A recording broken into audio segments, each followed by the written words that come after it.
Oke anak-anak, kemarin kita sudah mengerjakan salon Vita, sudah nyampe ke kertas kerja atau worksheet. Kemarin sudah, insya Allah sudah banyak yang benar ya, yang saya lihat kemarin. Oke, di sini kita lihat di kertas kerja kemarin kan ini yang salon Vita loh ya, ada neraca saldo, ayat penyesuaian, neraca saldo disesuaikan. Jadi kan neraca saldo habis itu ada penyesuaian karena ada barang yang tidak sesuai dengan tulisan, akhirnya disesuaikan. Setelah itu neraca saldo yang sudah disesuaikan. Terus habis itu laba rugi. Laba rugi itu hanya pendapatan dan beban. Logikanya kalau laba atau rugi itu kan berapa uang yang masuk dikurangi uang yang keluar, ya kan? Uang yang masuk ini karena perusahaan jasa, jadi dia pendapatan tok yang bisa masuk uangnya.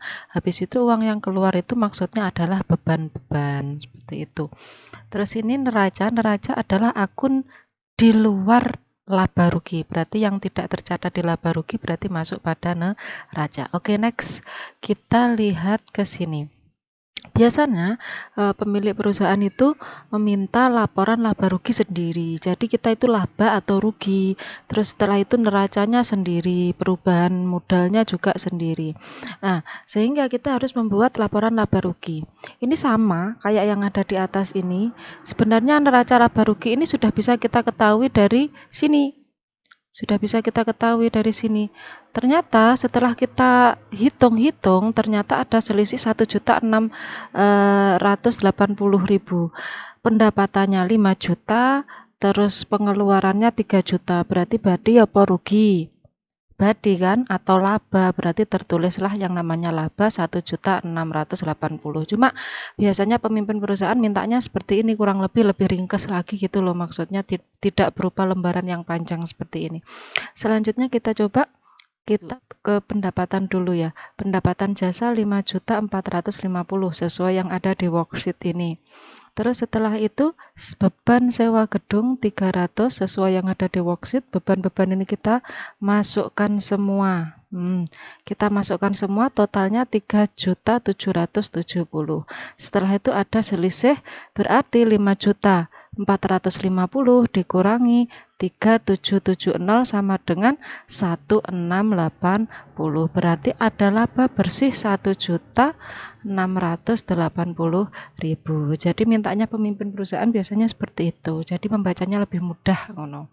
Terus selanjutnya, kalau sudah kita itu laba, berarti modal kita itu ada berapa, kan otomatis modal berubah kan, Cah? Misalnya asalnya 200 terus dapat uang 700, berarti logikanya kan 200 tambah 700. Ini juga seperti itu. Modal awalnya berapa, labanya berapa, kan seperti itu. Nah, modal awal 22.300.000. Sebentar kita lihat. Ya, ini dia. 22.300.000. Ini dari mana, Bu? Ya dari worksheet ini tadi. Kemarin kalian sudah menghitung kan worksheetnya 22.300.000. 22.300.000 dari mana, Bu? Ya dari atas. Dari sini. Modal ini 22.300.000. Modal ini dari mana, Bu? Ini perhitungan dari atas ini. Buku besar kemarin kalian sudah menghitung kan? Buku besarnya kemarin, seperti itu. Jadi kalau diruntut memang dari atas seperti itu ya. 22.300.000 kita tulis di sini, plug modal awalnya memang segitu. Setelah itu ada laba, karena setelah itu kan ada pemasukan ini ya. Labanya berapa? 1.680. Setelah itu pref kan seperti itu ya. Prefnya berapa? 200.000, otomatis mengurangi modal, sehingga harus kita cocokkan dulu labanya sekian dikurangi pref. Kenapa, Bu, kok nggak langsung dikurangi ke 22.300? Enggak, 22.300 itu modal awal, sedangkan pref sama transaksi itu kadang kan satu periode itu, sehingga harus kita tuliskan di satu periode itu apa saja yang terjadi. Ternyata ada laba bersih dan ada modal yang diambil atau pref, seperti itu. Berarti laba bersih 1.680 dikurangi 200.000 sama dengan 1.480. Berarti masih ada sisa pemasukan 1.480. Otomatis 1.480 ini kan menambah modal sama dengan 23.780. Oh, ternyata modalnya bertambah seperti itu. Selanjutnya biasanya yang diminta lagi adalah neraca. Neraca itu hanya membandingkan antara aktiva sama pasiva. Nah, ini juga harus balance ya, antara debit dan kreditnya itu harus balance. Aktiva itu apa saja? Ada aktiva lancar dan aktiva tetap. Ini materi yang awal dulu. Aktiva lancar itu terdiri dari apa? Kas, piutang, perlengkapan, sewa. Jadi itu aktiva lancar. Kita tulis saja. Kas 6.600.000 kita masukkan. Piutang kita masukkan.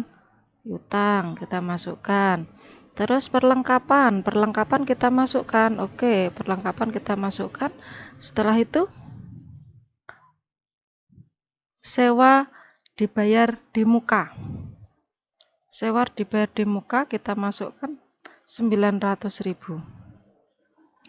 Bu, kenapa sewa dibayar di muka? Karena sewa dibayar di muka itu bukan beban. Ingat, sewa dibayar di muka itu bukan beban. Kalau beban itu namanya beban sewa. Kan kemarin kasusnya dia membayarnya itu bulan Oktober, November, Desember kalau tidak salah ya.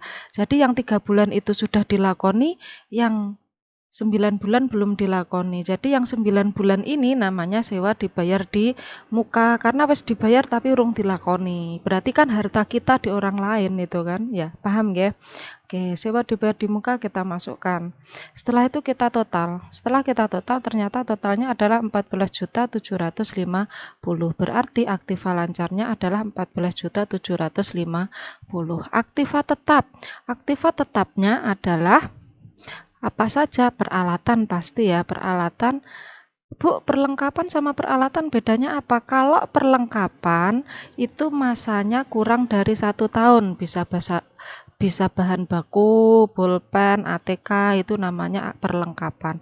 Kalau peralatan masanya itu lebih dari 1 tahun, berarti mesin dan lain sebagainya. Jadi beda loh ya, kalau perlengkapan masuk aktiva lancar, kalau peralatan masuk aktiva tetap. Oke, peralatan 13 juta dari mana ya? Dari sini worksheet kita lihat perlengkapan 13 juta kita masukkan.